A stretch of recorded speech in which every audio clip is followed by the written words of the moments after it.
एक बार एक सेठ जी थे, बहुत धर्म का काम करते थे। उनको पता चला किसी गांव में पानी की बहुत दिक्कत है, तो उन्होंने वहां कुआं बनवा दिया। अच्छा किया, गांव वालों के लिए भी सहूलियत हो गई। कुछ दिनों बाद उस कुएं के पास कुछ बच्चे खेल रहे हैं। उसमें से एक बच्ची का पैर फिसल गया, वो कुएं में गिर गई, मृत्यु हो गई। अब बच्ची के पिता कह रहे हैं सेठ जी की वजह से मेरी बच्ची मरी,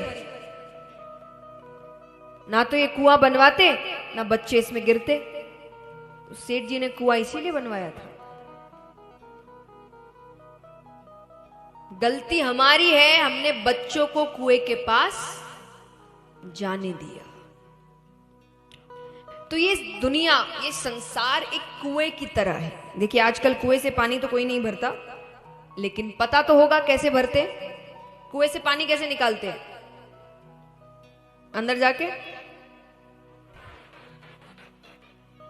हाँ, रस्सी से निकालते हैं। हाँ, बाल्टी को रस्सी से बांध के, हाँ। ये संसार एक कुएं की तरह है। बाहर खड़े रहकर अपनी जरूरत की चीजें निकालते रहो। ज्यादा अंदर जाने की कोशिश करोगे, डूब जाओगे। तो इस संसार को कुएं की तरह देखो कि मुझे बाहर खड़े रहकर अपने काम की चीजें निकालते रहना है, ज्यादा अंदर नहीं घुसना है। तो यहां पर भगवान भी यही कह रहे हैं कि मैंने कुआं किस लिए बनाया कि तुम बाहर खड़े रह के पानी निकालते रहो, पर तुम तो डुबकियां लगा रहे हो और फिर कह रहे हो हम डूब रहे हैं, हम डूब रहे हैं। भगवान ने क्या बना दिया? अरे अंदर जाने के लिए थोड़ी बनाया था। तो भगवान प्रहलाद जी को समझा रहे हैं कि और इन सब चीज का एक बहुत बड़ा कारण है कि मैंने जिस कारण ये सब किया था कि तुम्हें मेरा भजन करने में कोई दिक्कत ना हो, तुमने तो वही छोड़ दिया। तुम दुनिया का हर काम कर रहे हो सिवाय सत्संग के, और हर काम मर्यादा में कर रहे हो। हम दुनिया का हर काम मर्यादित करते हैं। स्कूल समय पर जा रहे बच्चे, ट्यूशन समय पर जा रहे हैं, ऑफिस समय पर जा रहे हैं, घर के काम समय पर हो रहे हैं, मनोरंजन तक समय पर हो रहा है। कि हफ्ते में एक दिन छुट्टी का दिन है, इस दिन आराम करेंगे, या इस दिन घूमेंगे, या इस दिन बच्चों के साथ समय बिताएंगे, मनोरंजन करेंगे। पर सत्संग का कोई भी दिन, मंदिर का कोई भी दिन, वो अपने हिसाब से, समय मिला तो ठीक है, नहीं मिला तो, ये खास करके जो पुरुष वर्ग बैठा है उनके लिए कहूंगी मैं। क्योंकि देखिए यहां पर आप सबने कथा कराई तो बहुतों को निमंत्रण दिया होगा, है ना? तो कई बार पुरुष वर्ग से जवाब आता है संडे के दिन आएंगे। यहां भी संडे की छुट्टी होती होगी, है ना, बाजारों की। संडे होती है ना? हाँ, आप अपना दिन मान लीजिए मंडे।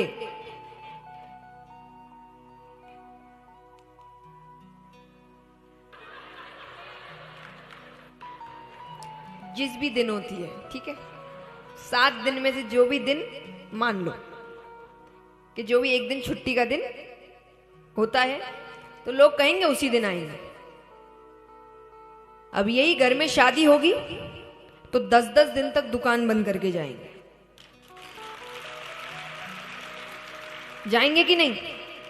भगवान के लिए 2 दिन भी दुकान बंद नहीं करेंगे। और ये वही लोग हैं जिनकी अगर जिंदगी में दिक्कत आई तो इनको भगवान आधी रात में भी एक पैर पर खड़ा चाहिए। और एक काम ना करो तो भगवान है, भगवान होते तो ऐसा होता। तुम कितना भगवान का ध्यान रख लेते हो भाई, अपने हिसाब से तो उसको समय देते हो। मान लो कि आप दिन भर ये करते रहते हैं, संडे के दिन आएंगे, संडे के दिन आएंगे, किस दिन आपके जिंदगी में संकट आया, आप कहोगे भगवान मेरी रक्षा करो, भगवान कहेंगे संडे के दिन आना, उस दिन मेरी छुट्टी रहती है, अभी चलो। कैसा लगेगा? बुरा लगेगा ना? उनको कैसा लगता होगा, कितना स्वार्थी है, कैसे अपने काम में आता है बस। तो इसीलिए भगवान कहते जितनी मर्यादा तुम दुनिया में रखते हो उतनी सत्संग में भी रख लो। मैं नहीं कहता तुम दूसरे काम छोड़ दो, सब काम करो, पर ये काम भी जरूरी मानो। जैसे हर काम जरूरी है, ये भी जरूरी है, इसका भी एक नियम होना चाहिए ना। अरे छोटा सा ही नियम बांधो, पर नियम बांधो। जीभ को हमेशा स्वादिष्ट भोजन चाहिए, नेत्रों को हमेशा अच्छा दृश्य चाहिए, कानों को हमेशा मधुर संगीत चाहिए, नाक को हमेशा अच्छी सुगंध चाहिए, त्वचा को हमेशा अच्छा स्पर्श चाहिए। इन चीजों से तृप्ति, भगवान कहते तृप्ति चाहिए तो इनका त्याग करना पड़ेगा। कोई चीज ग्रहण करते करते आप नहीं बोल सकते कि मुझे तृप्ति नहीं मिल रही, तृप्ति नहीं मिल रही। भगवान कहते छोड़ोगे नहीं तो तृप्ति मिलेगी कैसे? क्योंकि कईयों का ये सुझाव रहता है कि अगर कोई चीज छोड़नी है तो उसको इतना कर लो कि मन भर जाए। ऐसा कुछ नहीं होता है, क्योंकि वो मन भरता है कुछ देर के लिए। जैसे मान लीजिए किसी तरीके का खाना आप बहुत दिनों से खा रहे हैं तो आपका मन भर जाता है उससे, वो खाने का मन नहीं करता, तो कई दिनों तक आप उसको हाथ नहीं लगाते, पर कुछ दिनों बाद अगर वही खाना वापस परोसा जाए तो आप खा लोगे। तो ये ऐसे ही काम करता है कि आप सोचे ना कोई चीज से तृप्ति चाहिए, इतना कर लो मन भर जाए, वो भरेगा कुछ दिन के लिए, कुछ दिन बाद वापस वो नहीं लगने लगेगी आपको। तो भगवान कहते हैं तृप्ति चाहिए तो त्याग करना पड़ेगा। प्रहलाद जी कहे त्याग कैसे करें, आपने दुनिया इतनी सुंदर बनाई है। भगवान कहे दुनिया इसीलिए सुंदर नहीं बनाई थी कि तुम मुझे भूल जाओ, मैंने तो दुनिया इसीलिए सुंदर बनाई थी कि तुम्हें मेरा भजन करने में कोई तकलीफ ना हो। और तुमने तो मुझे ना मनाने का कारण ही ये दुनिया बना लिया। देखिए मनुष्य कैसा है, जो चीज मनुष्य को उसके सुख के लिए दिया गया है अब वही उसके दुख का कारण है। भगवान कहते तुम अकेले ना पढ़ो तो मैंने तुमको परिवार दिया। अब कई लोगों को परिवार में भी अकेलापन महसूस होता है, तो भगवान कहते मैंने हमसफर दिया कि कोई एक व्यक्ति वो सिर्फ तुम्हारा है, मैंने तुमको हमसफर भी दिया। उसके बाद तुम अपनी खुशियां बांट सको, मैंने तुमको रिश्तेदार दिए, मित्र दिए, तुम जिंदगी चला सको, मैंने काम दिया, अपना परिवार आगे बढ़ा सको, संतानें दी।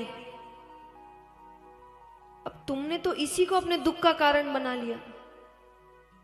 किसी भी व्यक्ति से पूछिए वो दुखी क्यों है, वो यही 4-5 कारण बताएगा। कोई परिवार से दुखी, कोई बीवी से दुखी, कोई पति से दुखी, कोई बच्चों से दुखी, कोई रिश्तेदारों से दुखी, कोई काम से दुखी। भगवान कहते जो मैंने तुमको सुखी रखने के लिए दिया तुम उसी से दुखी हो। यानी मनुष्य कैसा है कि जो चीज उसके अच्छे के लिए दिया उसने उसी से अपने आप को बर्बाद कर लिया।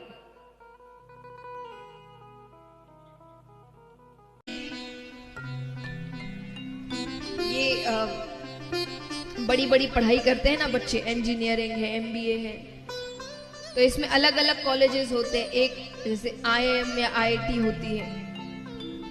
ये कॉलेजेस आपको डिग्री तो देते हैं, साथ ही साथ नौकरी भी देते हैं। पक्की बात है कि नौकरी मिलेगी। आप कितने की मिलती है वो आप पर निर्भर करता है, आप कितना अच्छा काम कर पाए, पर नौकरी जरूर मिलेगी। कुछ कॉलेजेस होते हैं जो सिर्फ डिग्री देते हैं, नौकरी खुद ढूंढो जाके। अब इन दोनों में से ज्यादा अच्छा कॉलेज कौन सा है? हाँ? यानी जो आपको नौकरी भी दे, यानी दोनों चीजें वहीं खत्म हो जाए। है ना, जाकर आपको 10 जगह ना घूमना पड़े। तो ज्ञान और भक्ति में यही अंतर है। कैसा? जब भक्ति से भगवान ने कहा कि क्या वरदान चाहिए, भक्ति कहती है मुझे वरदान दीजिए, मेरे माध्यम से आपको जो भी बुलाएगा,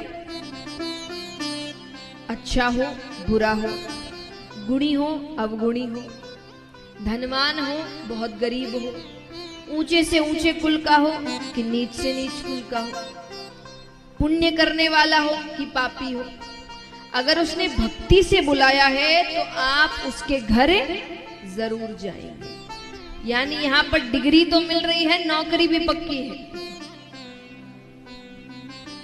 यानी भक्ति कर रहे हो, भगवान का मिलना भी पक्का है। ज्ञान में वैसा नहीं। ज्ञान में तो एक चूक हुई और सब खत्म। चूक नहीं होनी चाहिए।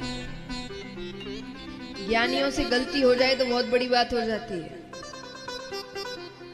और भक्त तो कुछ भी कर ले, क्योंकि उसको पता है कि मुझे तो भगवान मिलने ही है, मुझे बस मेरा काम ठीक से करना है, बाकी भगवान तो मिलने ही है। इसीलिए भक्ति को ज्यादा महत्व दिया गया है। तो महाराज इस प्रकार सबसे पहले सनकादि ऋषियों ने ये कथा नारद जी से कही।